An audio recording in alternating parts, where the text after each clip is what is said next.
Hello दोस्तों। Bihar BSSC का practice से सेट 6 आज इसका सॉल्यूशन मैं आपको कराने वाला हूँ। ये बुक खान सर का बुक का है, काफ़ी ज़्यादा इंपॉर्टेंट बुक है। हाल ही में दरोगा के एग्जाम में इसी बुक से 71 क्वेश्चन पूछा था, जो खान सर ने दावा भी किया था। तो चलिए मैं फिर से आपको एक सेट करवा रहा हूँ पार्ट 6 में, यानी कि सेट 6 में। चलिए पहला क्वेश्चन आपके सामने में है, सिंधु घाटी सभ्यता के लोगों को किस धातु की जानकारी नहीं थी।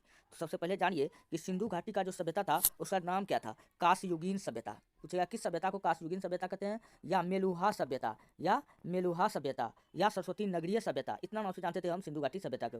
अच्छा, अब क्वेश्चन क्या पूछ रहा है कि किसका ज्ञान नहीं था यहाँ के वासियों को। तो यहाँ के वासियों को लोहा का ज्ञान नहीं था। किसका नहीं था? लोहा और तलवार का ज्ञान नहीं था। अगर क्वेश्चन में लोहा और तलवार दोनों रहे तब दोनों लगाना है, लेकिन अभी फिलहाल लोहा दिया है, तो इसका राइट आंसर क्या हो जाएगा? ऑप्शन ए हो जाएगा, लोहा का ज्ञान नहीं था। अगर पूछेगा तलवार का भी ज्ञान नहीं था, ये बात आप ध्यान में बैठा लीजिएगा। चलिए दूसरा नंबर का प्रश्न आपके सामने में है। क्वेश्चन है, बौद्ध धर्म के संस्थापक कौन थे? हम सब जानते हैं, बुद्धम शरणं गच्छामि, धर्मम शरणं गच्छामि, संघम शरणं गच्छामि। ये कौन कहा है? भगवान बुद्ध ने कहा है। तो इसलिए बौद्ध धर्म का संस्थापक कौन था? तो बौद्ध धर्म के जो संस्थापक था वो कौन था? भगवान बुद्ध था, यानी गौतम बुद्ध था। और गौतम बुद्ध से क्वेश्चन और याद रख लीजिएगा, इसे एशिया का प्रकाश कहते हैं। इसे एशिया का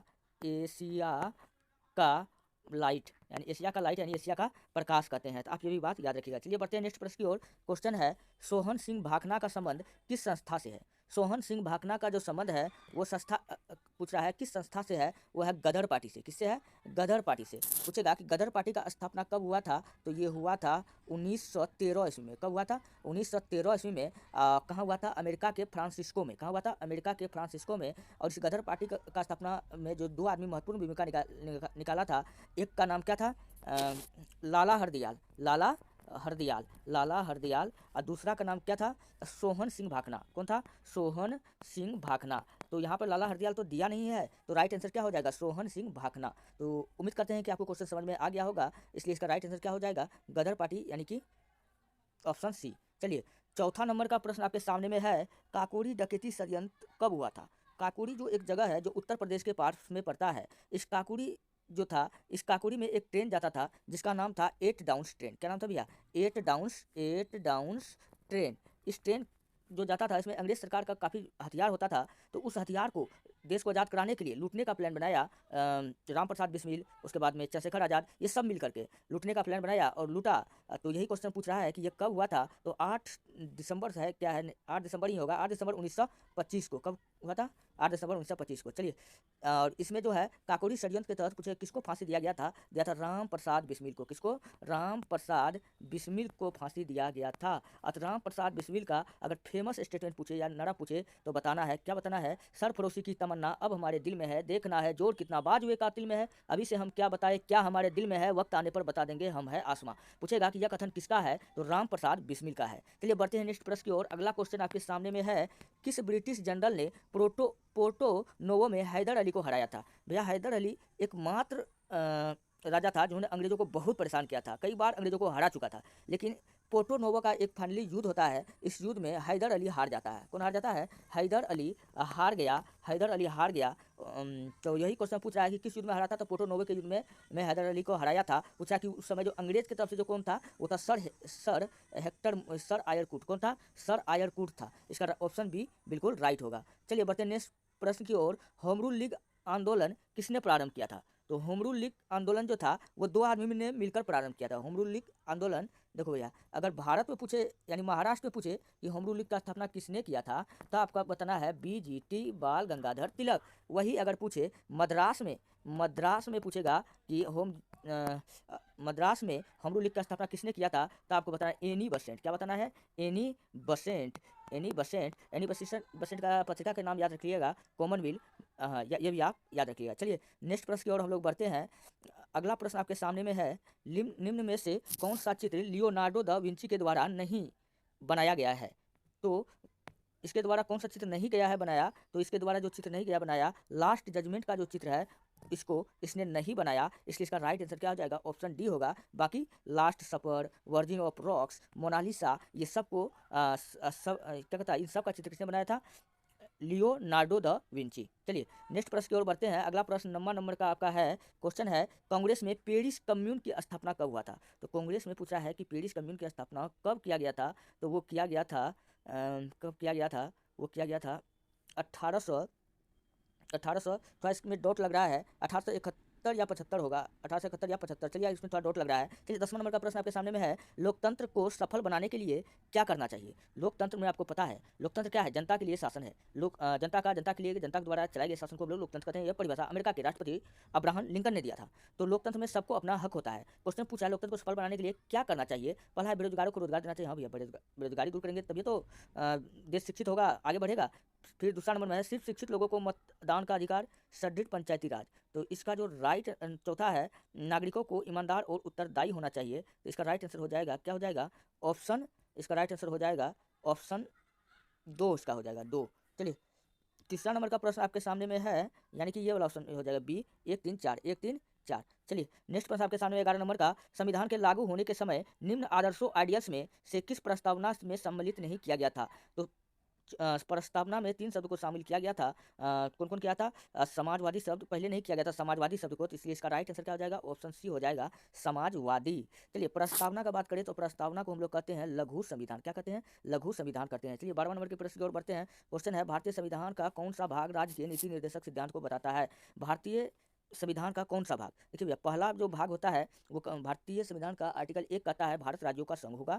और जो चौथा है वो नीति निर्देशक तत्व के सिद्धांतों को बताता है। तो पूछेगा कि भारतीय संविधान का कौन सा भाग राज्य के नीति निर्देशक तत्व को बताता है, तो बताना है भाग 4। क्या बताना है, भाग 4 बताना है। वहीं अगर क्वेश्चन थोड़ा सा और घुमा के पूछेगा कि भारत के संविधान में नीति निर्देशक तत्व कहाँ से लिया गया है, तो ये लिया गया कहाँ से लिया गया है, आयरलैंड के संविधान से। कहाँ से लिया गया है, आयरलैंड के संविधान से। चलिए बढ़ते हैं नेक्स्ट प्रश्न की ओर। अगला क्वेश्चन आपके सामने में है, भाखड़ा, हीराकुंड, नागार्जुन सागर और उकाई। चलिए ज़्यादा हो गया ना, इधर थोड़ा सा इधर बच गया था। 13 नंबर का प्रश्न आपके सामने में है, संविधान में किस संशोधन द्वारा संपत्ति के अधिकार को मौलिक अधिकारों की सूची से हटा दिया गया है। तो मौलिक अधिकार की सूची से जो हटाया गया है वो कौन सा संविधान संशोधन को हटाया गया है, 44वां संविधान संशोधन के द्वारा हटा दिया गया है। इसमें क्या बताया गया था, इसमें बताया गया था कि मौलिक अधिकार पहले कितना था, पहले था 7, लेकिन अब है 6। एक अधिकार को हटा दिया, वो था संपत्ति का अधिकार। क्या था, संपत्ति का अधिकार हटा दिया, 7 में से एक हट गया तो 6 है। कितना है, 6 है। तो पूछेगा, वही पूछ रहा है किस संविधान संशोधन के द्वारा हटाया गया था, 24वां संविधान संशोधन के द्वारा। चलिए इसका ऑप्शन भी बिल्कुल राइट होगा। चलिए 14 नंबर का प्रश्न आपके सामने में है, डैश की नियुक्ति भारत के राष्ट्रपति द्वारा नहीं की जाती है। पूछा है किसकी नियुक्ति भारत के राष्ट्रपति द्वारा नहीं किया जा सकता है। उच्चतम न्यायालय का न्यायाधीश, हाँ इसका नियुक्ति राष्ट्रपति करता है। महाधिवक्ता, इसका भी करता है। राज्यपाल का नियुक्ति भी राष्ट्रपति करता है, लेकिन महान्यायवादी का नियुक्ति राष्ट्रपति नहीं करता है। तो इसका राइट आंसर क्या हो जाएगा, ऑप्शन डी हो जाएगा, महान्यायवादी। चलिए हम लोग बढ़ते हैं अगले प्रश्न की ओर। 15 नंबर का प्रश्न है, निम्नलिखित राज्यों में से उस युग्म के चुनिए जो लोकसभा के सबसे ज़्यादा प्रतिनिधि भेजते हैं। लोकसभा के सबसे ज़्यादा प्रतिनिधि भेजते हैं, वो पूछ रहा है कौन सा है, तो आपको बताना है। तो इसका राइट आंसर क्या हो जाएगा, इसका राइट आंसर क्या हो जाएगा, इसका राइट आंसर होगा अरुणाचल प्रदेश, आंध्र प्रदेश, गोवा, अरुणाचल प्रदेश, बिहार, गोवा, गुजरात, गोवा, छत्तीसगढ़, बिहार, आंध्र प्रदेश, राजस्थान। इसका राइट आंसर हो जाएगा ए नंबर हो जाएगा 15 का, ए इसका राइट आंसर होगा। चलिए 16 नंबर का प्रश्न आपके सामने में है, भारत में पंचायती राज व्यवस्था को लागू करने का प्रथम राज्य था। तो भारत में पंचायती राज व्यवस्था हुआ था, वो कब लागू किया गया था, वो हुआ था 2 अक्टूबर 1859 ईस्वी में। कब हुआ था, 2 अक्टूबर 1859 ईस्वी में। पूछेगा कहाँ लागू किया गया था, तो आपको बताना राजस्थान के नागौर जिला में। राजस्थान के नागौर जिला में पंचायती राज का स्थापना पहली बार किया गया था।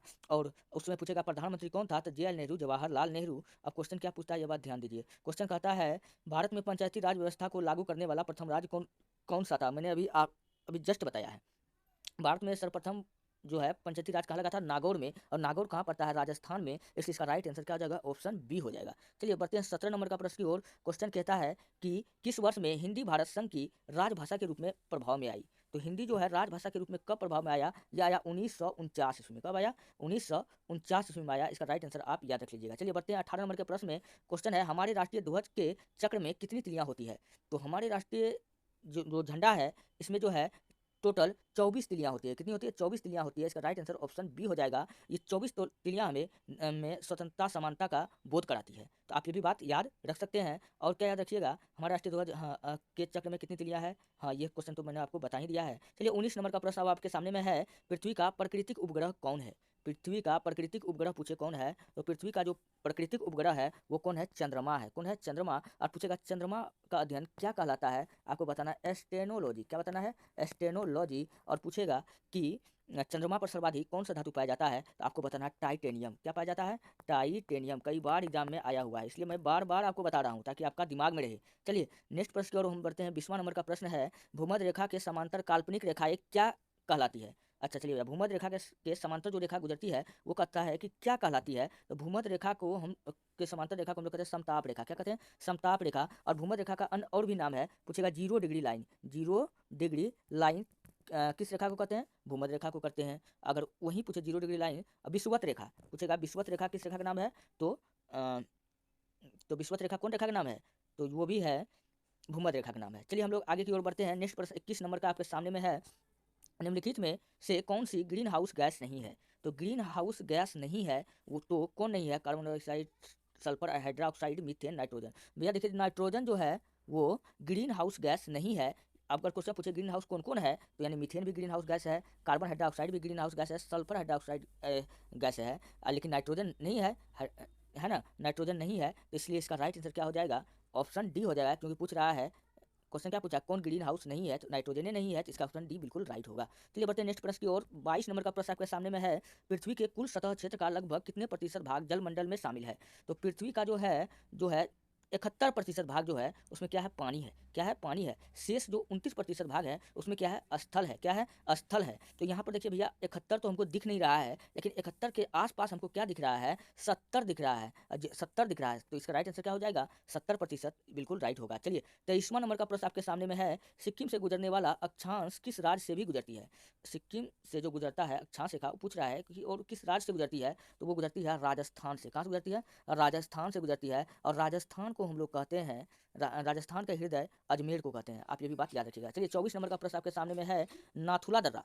नाथुला दर्रा डैश राज्य में स्थित है। नाथुला दर्रा जो है वो कहाँ पर स्थित है, वो नाथुला दर्रा जो है सिक्किम में स्थित है। कहाँ है, सिक्किम में स्थित है। अच्छा, चीन इंडिया और चीन के युद्ध के बाद में इस दर्रा को बंद कर दिया गया था, फिर बाद में इसको ओपन किया गया था, इस दर्रा को। नाथुला दर्रा यहाँ है ना। और सिक्किम में एक दर्रा और आप याद रखिएगा, जलेपला दर्रा। क्या रखिएगा, जलेपला दर्रा। पूछेगा कहाँ है, तो आपको बताना है सिक्किम में है। चलिए बढ़ते हैं नेक्स्ट प्रश्न की ओर। क्वेश्चन आपके सामने में है, गांधी सागर बांध निम्न में से किसका हिस्सा है, तो जो गांधी सागर बांध है वो पूछ रहा है किसका हिस्सा है, तो गांधी सागर बांध जो है वो चंबल परियोजना पे बना है। किस परियोजना बना है, चंबल परियोजना बना है, इसलिए इसका ऑप्शन ए बिल्कुल राइट होगा। चलिए बढ़ते हैं 26 नंबर के प्रश्न की ओर। क्वेश्चन क्या कहता है, क्वेश्चन कहता है, भाखड़ा, हीराकुंड, नागा अर्जुन सागर और उकाई क्रमशः किस पर स्थित है। पूछ रहा है कि ये सब जो बांध बना है भाखड़ा नदी पर, हीराकुंड बांध पर, नागार्जुन सागर बांध, नागार्जुन सागर बांध, बताइए किस किस नदी पे बना हुआ है। तो हम सबको पता है जो भाखड़ा है वो किस नदी पर बना है, भाखड़ा बना है सतलज नदी पर। किस नदी पर बना है, सतलज नदी पर बना है। हीराकुंड पूछे तो बताना है महानदी। क्या बताना है, हीरा मिल गया तो महान हो जाएगा, महान से महानदी।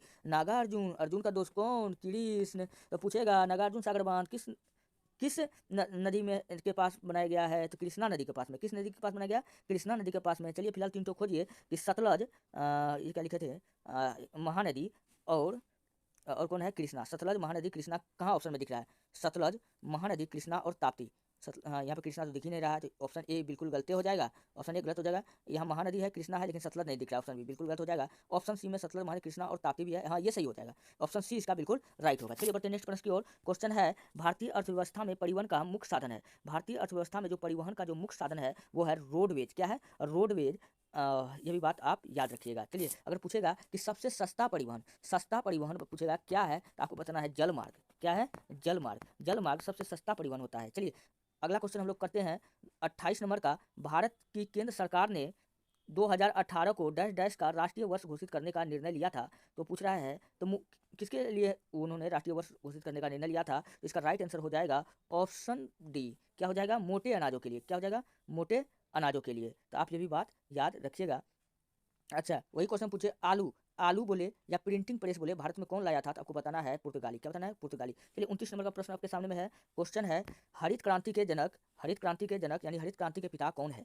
तो हरित क्रांति का जो जनक है, हरित क्रांति टोटल 2 बार किया गया था, एक चावल के उत्पादन को बढ़ाने के लिए, गेहूं के उत्पादन को बढ़ाने के लिए। तो हरित क्रांति के जनक पूछे कि भारत में कौन है, तो आपको बताना है MS स्वामीनाथन। क्या बताना है, MS स्वामीनाथन। लेकिन वही पूछेगी कि हरित क्रांति के जनक विश्व में कौन है, तो आपको बताना है Norman E Borlaug. Norman E Borlaug किस में है, विश्व में है। अब भारत में कौन है, भारत में ये है MS स्वामीनाथन। चलिए बढ़ते हैं नेक्स्ट प्रश्न की ओर। क्वेश्चन है, गुजरात का कौन सा शहर सर्वोच्च आबादी वाला है? तो गुजरात में सबसे बड़ा जो शहर है वो कौन है? अहमदाबाद है। कौन है? अहमदाबाद है। और अहमदाबाद है। और अहमदाबाद को हम लोग भारत का मैनचेस्टर कहते हैं। क्या कहते हैं? भारत का मैनचेस्टर। कुछ क्वेश्चन पूछेगा कि भारत का मैनचेस्टर किसे कहते हैं? अहमदाबाद को। उसी प्रकार पड़ेगा उत्तर भारत का मैनचेस्टर किसे कहते हैं? कानपुर को। किसको कहते हैं? कानपुर को। आप ये भी बात याद रख सकते हैं। चलिए, और लेकिन क्वेश्चन कहता क्या है? क्वेश्चन कहता है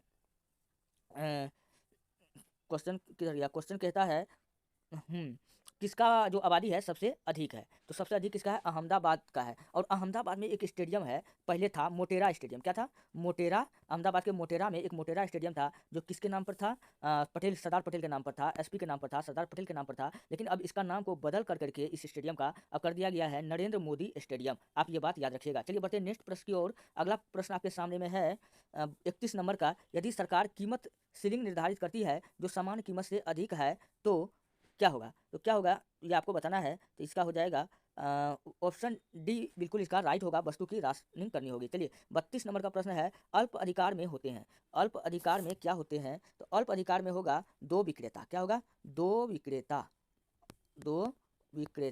अगर वही पूछे अल्प अधिकार, एकाधिकार में होता है एक विक्रेता। तो इसके लिए इसका राइट आंसर क्या हो जाएगा? पूछा अल्प अधिकार, तो इसलिए इसका राइट आंसर ऑप्शन सी हो जाएगा। चलिए बढ़ते हैं 1933 नंबर के प्रश्न में। क्वेश्चन है 1930 में CB रमन ने किसके लिए नोबेल पुरस्कार जीता था? तो CB रमन ने किसके लिए नोबेल पुरस्कार जीता था? भौतिक शास्त्र के क्षेत्र में जीता था। किसके? भौतिक शास्त्र के क्षेत्र में जीता था। इसलिए इसका ऑप्शन बिल्कुल सी बिल्कुल राइट होगा। चलिए बढ़ते हैं नेक्स्ट प्रश्न की ओर। 34 नंबर का प्रश्न आपके सामने में है, निम्नलिखित में से कौन सा एकांकी संकलन विष्णु प्रभाकर जी का नहीं है? तो विष्णु प्रभाकर जी का नहीं है तो कौन नहीं है? इंसान ये नहीं है, बादलों के पार नहीं है, बाद बाकी इंसान भी है, ये भी है, ये भी है। तो पूछेगा कि इंसान क्या हुआ दोषी था? प्रकाश और परछाई पूछेगा कि ये किसका एकांकी है? तो आपको क्या बताना है? विष्णु प्रभाकर का है, बादल के पार इसका नहीं है। चलिए 35 नंबर का प्रश्न की ओर हम लोग बढ़ते हैं। 35 नंबर का प्रश्न कहता है, भारत में राष्ट्रीय दूध दिवस इन दिन मनाया जाता है। तो भारत में जो राष्ट्रीय दूध दिवस मनाया जाता है, चलिए इसका थोड़ा सा कुछ हम इतिहास के बारे में जानते हैं। चलिए दूध उत्पादन के लिए एक क्रांति किया गया था जिसको हम लोग कहते हैं श्वेत क्रांति। क्या कहते हैं?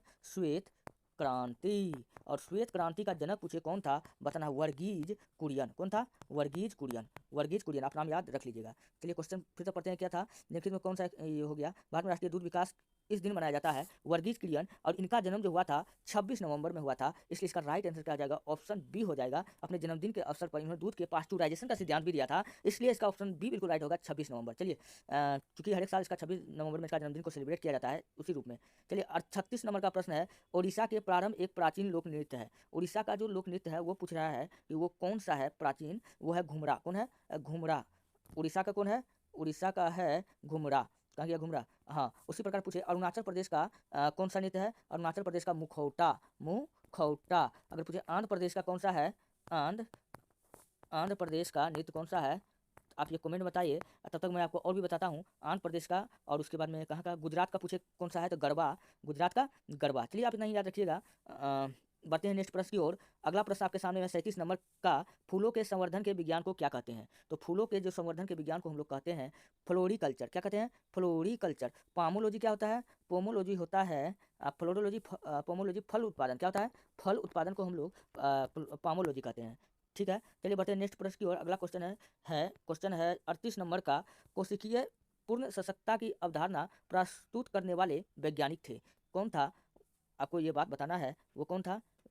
हेबरलैंड या विलिकिंस। ये था हेबरलैंड था। कौन था? हेबरलैंड था। इसका 38 का सी बिल्कुल राइट होगा। चलिए 39 नंबर का प्रश्न है, दांतों के उचित निर्माण के लिए आवश्यक है। दांतों के उचित निर्माण के लिए क्या आवश्यक है? तो लोहा आवश्यक है। क्या है? लोहा आवश्यक है, यानी कि आयरन आवश्यक है। पूछेगा मनुष्य के शरीर में आयरन कहाँ पाया जाता है? तो आपको बताना रक्त में। खून में क्या मानता है? रक्त में। चलिए आप ये भी बात याद रखिएगा। बढ़ते हैं 40 नंबर के प्रश्न की ओर। क्वेश्चन आपके सामने में है 40 नंबर का। क्वेश्चन है, हमारे शरीर में पित्त रस कहाँ से निकलता है? तो पित्त रस जो निकलता है वो निकलता है पित्ताशय से। कहाँ से निकलता है? पित्ताशय से। और पित्ताशय कहाँ होता है? वो होता है यकृत में। इसलिए इसका राइट आंसर क्या हो जाएगा? ऑप्शन एक हो जाएगा, यकृत। और यकृत से याद रखिएगा ये मानव शरीर का सबसे बड़ा ग्रंथि है। सबसे बड़ा ग्रंथि है। सबसे बड़ा ग्रंथि पूछे कौन सा है? यकृत है। अग्नाशय पूछे तो मनुष्य के शरीर का सबसे बड़ा अब मिश्रित ग्रंथि है। कौन सा ग्रंथि है? मिश्रित ग्रंथि है। आप इतना भी बात याद रख सकते हैं। चलिए बढ़ते हैं नेक्स्ट प्रश्न की ओर। क्वेश्चन है, हड्डी एक उदाहरण है। हड्डी को हम लोग कहते हैं अस्थि, क्या कहते हैं? अस्थि। अस्थि का एक उदाहरण है, क्या उदाहरण है? पेशीय ऊतक, एपिथेलियम ऊतक, तंत्रिका ऊतक, संयोजी ऊतक। तो इसका राइट आंसर हो जाएगा संयोजी ऊतक, ऑप्शन बी हो जाएगा। संयोजी ऊतक का काम होता है कनेक्ट करना, क्या करना? कनेक्ट करना है, करना। तो इसका राइट आंसर क्या हो जाएगा? संयोजी ऊतक हो जाएगा। चलिए 43 नंबर का प्रश्न है, प्राकृतिक चयन का सिद्धांत किसने दिया था? तो प्राकृतिक चयन का जो सिद्धांत दिया था वो महान चार्ल्स डार्विन ने दिया था। इसका ऑप्शन सी बिल्कुल राइट होगा, चार्ल्स डार्विन। चलिए नेक्स्ट प्रश्न की ओर बढ़ते हैं। 44 नंबर का, पराबैंगनी विकिरणों के हानिकारक प्रभाव से मुख्य रूप से होता है। तो पराबैंगनी सूर्य से जो हमें किरण प्राप्त होता है, पराबैंगनी किरण, कहता है कि इनसे जो है हमारे शरीर पर क्या प्रभाव होता है? मलेरिया, एड्स, टिटनस, ये सब तो नहीं पूछेगा, लेकिन इस क्या हो जाता है? कैंसर हो जाता है। क्या हो जाता है? कैंसर हो जाता है। ये बात आप याद रखिएगा। चलिए नेक्स्ट प्रश्न की ओर बढ़ते हैं। 45 नंबर का, ब्रायोफाइटा पादप सामान्यतः पाए जाते हैं। पूछा है कि बायोफाइटा पादप कहाँ पाए जाते हैं? ये ज़्यादातर नमी वाले और छायादार जगहों पे ये पाए जाएंगे। इसलिए इसका ऑप्शन सी बिल्कुल राइट होगा। और बायोफाइटा को हम लोग कहते हैं पादप जगत का उभयचर। क्या कहते हैं? पादप जगत का उभयचर। चलिए आप इतना बात याद रखिएगा। चलिए कितना हो गया? 45 नंबर का प्रश्न हो गया। 46 में बढ़ते हैं। 46 नंबर का क्वेश्चन है, निम्नलिखित में से कौन सा एक कार्बोहाइड्रेट नहीं है? कौन सा एक कार्बोहाइड्रेट नहीं है? देखिए बच्चों, कार्बोहाइड्रेट जो होता है वो तुरंत खाए तुरंत वो ऊर्जा प्रदान करता है। आपने मैच उच देख अगर आपने मैच उच देखते होंगे, अगर आप मैच देखते होंगे तो वहाँ पे देखे होंगे खिलाड़ी के लिए जो है वो पानी लेकर के ग्राउंड में पहुँचता है। उसमें क्या होता है? मोनोसेक्रेट का, कार्बन का ही एक रूप है मोनोसेकेराइड, वो वाला कार्बन होता है, वो पीता है, उसको एनर्जी देता है। तो क्वेश्चन क्या कर रहा है? निम्नलिखित में कौन सा एक कार्बोहाइड्रेट नहीं है? तो सुक्रोज भी कार्बोहाइड्रेट है, फ्रुक्टोज भी कार्बोहाइड्रेट है, ग्लूकोज भी कार्बोहाइड्रेट है, लेकिन ग्लाइसिन कार्बोहाइड्रेट नहीं है। क्वेश्चन यही पूछ रहा है कि कौन इन चारों में कार्बोहाइड्रेट नहीं है? तो नहीं, कौन नहीं है? तो ग्लाइसिन नहीं है। इसलिए इसका राइट आंसर क्या हो जाएगा? ऑप्शन सी हो जाएगा। चलिए 47 नंबर की प्रश्न की ओर हम लोग बढ़ते हैं। अगला क्वेश्चन हमारा आपके सामने में है, हरित ग्रह प्रभाव किस गैसों के अधिक मात्रा में होने से बढ़ता है? तो हरित ग्रह प्रभाव जो है किस गैस का मात्रा जब अधिक हो जाता पड़ता है, तो इसका ऑप्शन बी बिल्कुल राइट होगा। नाइट्रोजन की मात्रा जब बढ़ जाता है तब होता है। तो नाइट्रोजन पूछेगा, नाइट्रोजन जो है कितना पृथ्वी और कितना पाया जाता है? 78%। कितना प्रतिशत पाया जाता है? 78% पाया जाता है। चलिए 47 नंबर का प्रश्न हो गया। 48 नंबर का प्रश्न है, एम्पियर किसकी इकाई है? एम्पियर किसकी इकाई है? ये बच्चा को पता होगा। एम्पियर किसकी इकाई है? विद्युत धारा की है। किसकी है? विद्युत धारा की मात्रा को हम लोग एम्पियर कहते हैं, पहले से पढ़ के आए हैं। लेकिन पूछेगा कि अमीटर, अमीटर का जो इकाई है वो क्या है? तब आप लोग फंस सकते हैं। वो आएगा क्वेश्चन, मैं अभी आपको बताऊंगा, मैंने क्वेश्चन देखा था। आवर्तकाल का सूत्र क्या है? फिलहाल 49 नंबर का प्रश्न है, आवर्तकाल का सूत्र क्या था? तो आवर्तकाल, ये तो 12 का फिजिक्स का पूछ लिया गया है। तो आवर्तकाल का सूत्र जो था बच्चों, वो कौन होता है? ऑप्शन एक का ये इसका राइट होगा, 2 पाई/√1/g। चलिए 50 नंबर का प्रश्न है। चलिए ये तो न्यूमेरिकल वाला है, चलिए हम फिर भी बता देते हैं। इसका जो आंसर होगा क्या हो जाएगा? 9.8 जूल होगा। चलिए नेक्स्ट प्रश्न आपके सामने में है, कितना नंबर का प्रश्न हो गया? 50 नंबर का। चलिए दोस्तों, ये था कुल 50 प्रश्न जो आपको मैंने कराया। अब वीडियो थोड़ा लंबा हो गया है, इसके बाद मैं फिर आपको करवाऊंगा नेक्स्ट वीडियो में। मेरा हर रोज़ वीडियो आता है, तो आप लोग को अगर वीडियो अच्छा लगता है तो चैनल को सब्सक्राइब कीजिए और वीडियो को जितना हो सके अपने दोस्तों में भेजिए। और मेरा टेलीग्राम चैनल पर जाइए, इतिहास की दुनिया 99 सर्च कीजिए। अगर आपको इस वीडियो से संबंधित या किसी अन्य टॉपिक का PDF चाहिए तो आप वहाँ पर जाकर के मैसेज कर सकते हैं। मिलते हैं नेक्स्ट वीडियो में। धन्यवाद।